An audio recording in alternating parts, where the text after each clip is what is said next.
This episode of the Old Dawg's REI Network is brought to you by Mino Studio.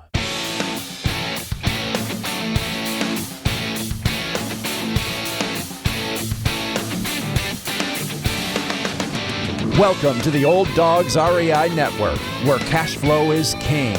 Real estate investing, the means, so you can enjoy your retirement dreams. This is the show where we cut right to the chase. No sales pitch, no long monologues, just simple how-to real estate investing advice, so you can earn the passive income you need to enjoy your retirement today. And now, your host and chief old dog, Bill Manassero. Hello, old dogs, and welcome to Fun Facts Friday. This is our once-a-week, only on Friday show, where we have special episodes not featuring guests, where I will share tricks, tips, terminology, and techniques that will help skyrocket you to real estate investing success. Today's topic is how to increase your cash flow. But before we get started, I just want to touch base with you guys. I want to encourage you. I just keep hearing some great stories about folks that are out there and they're just making it happen. They're finding deals, even though it's definitely a seller's market out there.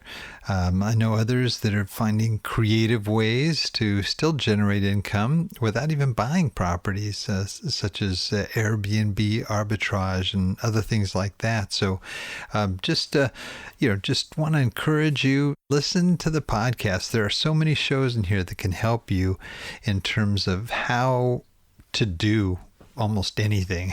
So I just encourage you just to go in and make a search in the archives. I know it's a lot to get through, over 500 episodes, but there are both blog articles and a lot of podcasts about things that you can do, especially in this seller's market. So I just encourage you to do that. Let's go to the tip of the week. Always have a plan B. Now, so many of us wish sometimes we get into a project or an investment and that we had a plan B. And if you don't have one, sometimes you just have to just kind of take the bite and boom, just take the loss. But, I think a key thing into going into any rental property or any kind of a real estate investment is try not to bite off more than you can chew. Make sure it's something that you can handle and that you can deal with, but always have a contingency plan. So key. Whether it's in politics or investments, it doesn't really matter. You don't always have to go according to plan. Always look at the sort of the worst case scenario and develop a plan to deal with that, either to deflect it or to reduce the risk. But that's a key element in any property or any real estate strategy you might be involved with. Some real estate investors, kind of come out of the chute, especially new ones, overly optimistic about their abilities. And it's important, though, to be prepared for unforeseen property repairs, tenants that disappear or trash a unit, or overly zealous zoning inspectors.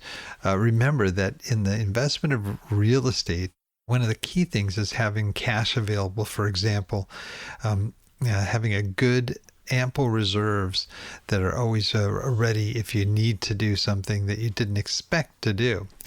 It can happen, and it will. Also, be sure you've just put together multiple exit strategies for each property.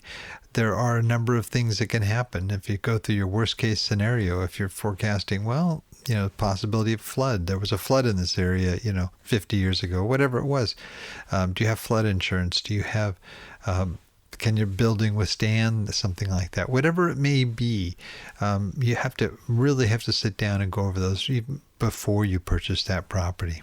Okay, well, let's jump into our topic here, how to increase your cash flow.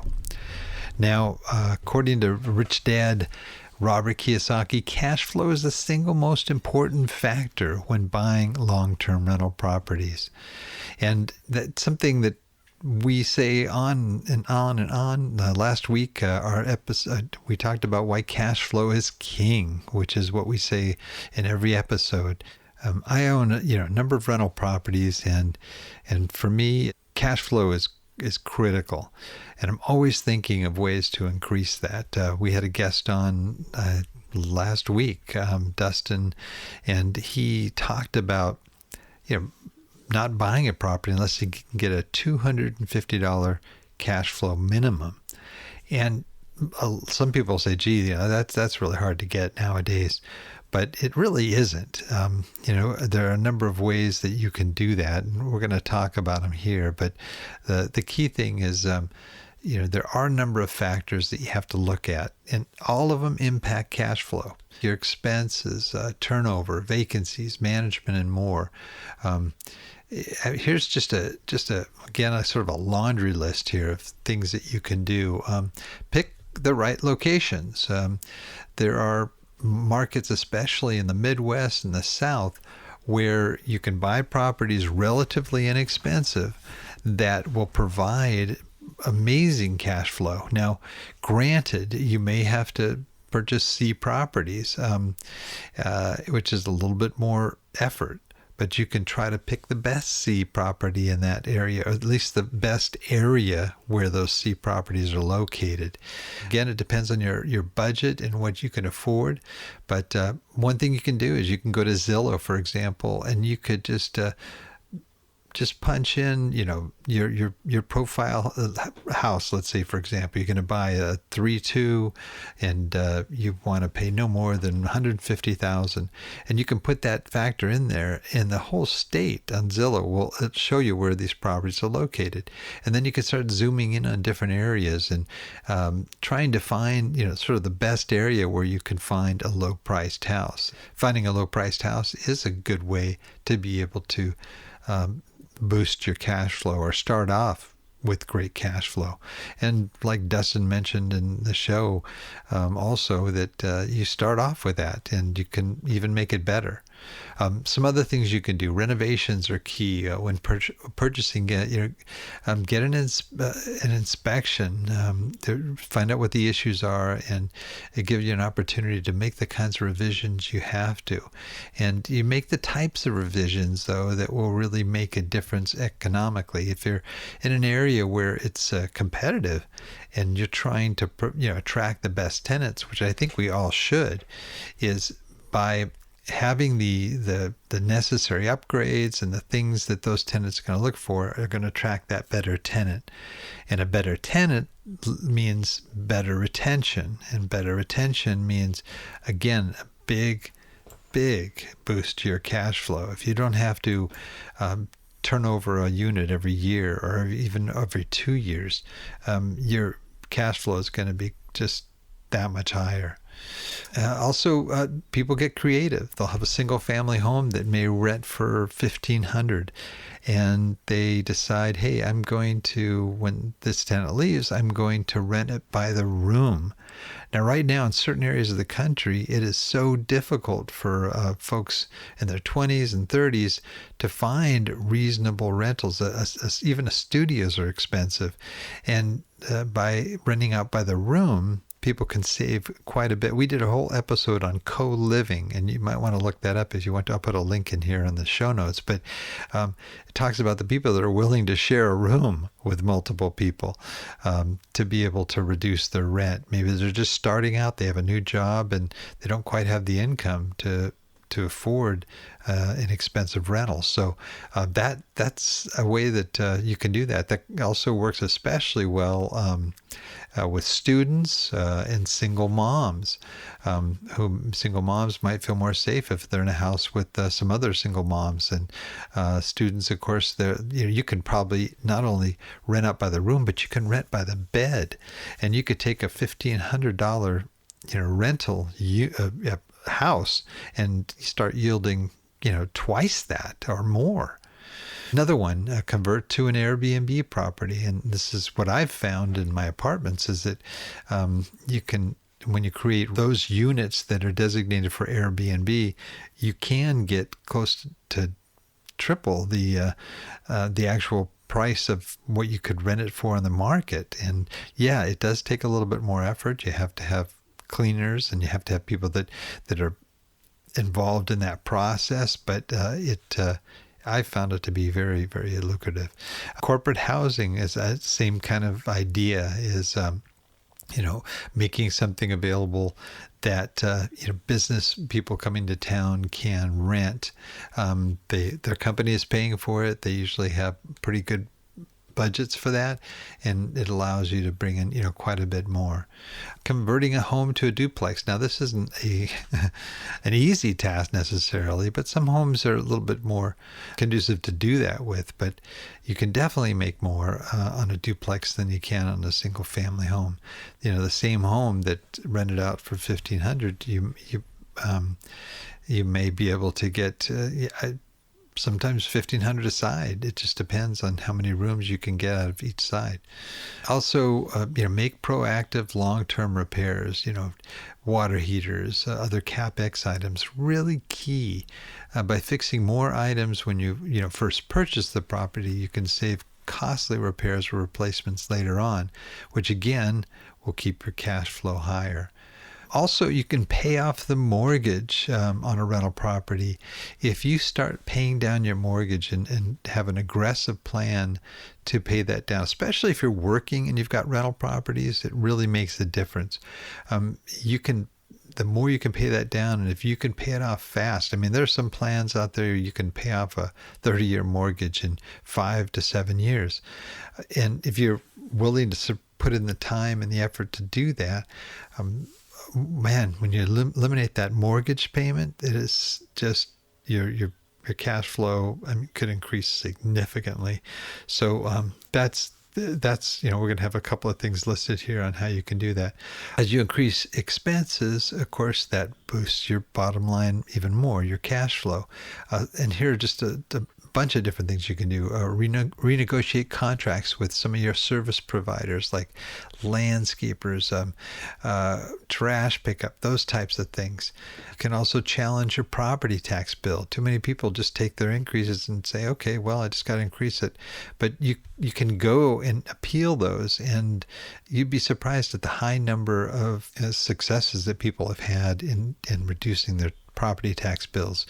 Separating services like internet, if you provide internet, to be able to charge separately for that. Utilities are a big one, because your cash flow can change from season to season when there's a need for more electricity or more gas for heating, for example. That can really hurt your cash flow. So making the utilities something that the tenant has to pay can be it can make a big difference in your overall cash flow. And then just install energy saving appliances, windows, or even convert to more energy efficient options like solar panels. Things like that will help your bottom line if you're stuck paying those utilities. Refinancing, huge. And mortgage interest rates are still low, and debt service is one of the biggest drains on cash flow. This could be a time to refinance or structure your financing, drive down those costs with a better loan, and bring in equity partners, which can provide an even more secure position. So those are a few of the key off the cuff type of things that you can do. But then there's other ways that you can increase your cash flow by doing things that are adding things to your rental. Coin-operated washing machines. If it's a house and you're a single family investor, that's probably not as likely. But if you've got multi-units, it can add another couple $100 to your monthly cash flow, and that can make a big difference. You can rent extra parking space if you have it. You can have certain spots that tenants can pay. Some of them prefer that if it's in a good location that they like, that's closer to the entrance to the building, or what have you. Or at a house where you make a special, pave an area or cement an area and make that space available for rent. reduce monthly expenses, service expenses. I kind of mentioned about that one. Trash pickup, lawn, pest control, those kinds of things help. Some people will actually buy a little shed, go to Lowe's or Home Depot and get a little shed and put it on the property and allow for people to store their items in there and charge them a monthly fee for that. Enforce, things like your late fees. So that's something that some people just slack on, but it really can make a difference too. And it also helps your people to pay on time, which helps out you as well. Offer improvements for rent increases. Maybe somebody, wants a different color painted in there, and you're willing to do it, but maybe with a $20 increase in rent per month, or maybe they want a window AC unit or a dishwasher. You can install those and charge them that additional amount. Vending machines. Sometimes that can be a real help if you're especially it's an apartment building. Obviously, it's going to make more sense than at home, but where you'll have little snacks there that people don't want to necessarily get out and have to go somewhere, get in their car and go get something. They just want a quick snack or they want a quick drink. You can have those in there. Rent-to-own sale. If you have a single-family home that you're having trouble renting, this could make sense. Usually there's a significant non-refundable deposit and higher than market rents in these deals. So it's a lease-to-own or rent-to-own. And renters, for example, in order to get that deal, they have to put down a sizable amount of money, and then they're going to pay a little bit more than regular rent would be. But after a certain period of time, you can either work with them or they can apply for a loan. And if they can qualify for the loan, they can buy the house. But if they don't, then of course you can keep renting to them, or it's no longer, the deposit is non-refundable. So I've got a couple of podcasts you can check out on that too. You can reduce things like your property insurance. If you shop your property insurance, you'd be surprised. You can still find good property insurance for less. Also, there's the RUBS program. We talked about, getting the tenants to be able to cover the utilities, and you can do that with a RUBS program in place. And that's really kind of sharing all of, not only you're financing that, but you can also throw in there the common area expenses, lights that run in common areas, and this is more for multifamily. Well, there's just a batch of cash flowing investing options that can help you to get more. I mean, if you can get up to $250 or $300 a month on your properties, think about it. If you had a previous strategy where I was going to get, I'm going to get $100 a month in cash flow from the houses that I'm going to get. Well, you have to get, how many houses, do you have to get in order to, let's say generate $10,000 a month if that's your goal.